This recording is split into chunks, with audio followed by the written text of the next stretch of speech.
గతంలో 2016లో ఆంధ్ర బ్యాంక్ లోన్కు సంబంధించిన అవకతవకలకు సంబంధించి 2021లో ఒక కేసు నమోదైంది. దానికి సంబంధించి ఈరోజు 12 మందిని అరెస్ట్ చేసి సంగారెడ్డి కోర్టులో హాజరుపరచడం జరుగుతుంది. ఆ కేసులో వివరాలు ఏంటి అంటే 2016 ఆంధ్ర బ్యాంక్ ఉన్నప్పుడు అందులో 15 కంపెనీలకు సంబంధించిన వివిధ వ్యక్తులు కంపెనీలకు బిజినెస్ లోన్ కింద డబ్బులు తీసుకోవడం జరిగింది.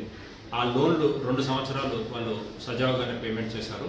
ఆ తర్వాత వెరిఫికేషన్లో ఈ అధికారులు తేల్చింది ఏందనగా అందులో డాక్యుమెంట్స్ వాటి వాల్యుయేషన్స్ కొన్ని లోటుపాట్లను గుర్తించి లోన్లను రెన్యువల్ చేయడం ఆపేశారు. ఆ రెన్యువల్స్ ఆపేసిన తర్వాత వీళ్ళు పేమెంట్స్ ఆగిపోయినాయి. ఈ బ్యాంక్ వాళ్ళు ఇంటర్నల్ ఆడిట్ ఎంక్వైరీస్ చేసుకొని 2021లో అందులో ఉన్న అవకతవకల్ని నమోదు చేస్తూ ఈ పోలీస్ స్టేషన్లో ఒక కేసు నమోదు చేయించడం జరిగింది. ఆ కేసు నమోదు చేసిన తర్వాత ఇన్వెస్టిగేషన్ చేసి అందులో తేలిన అవకతవకల్ని గుర్తించి ఎవరెవరైతే తప్పులకు పాల్పడ్డారో వాళ్ళందరి మీద కేసు ఈరోజు నిరూపణ కావడంతో వాళ్ళందరినీ కూడా కోర్టులో ప్రొడ్యూస్ జరిగింది.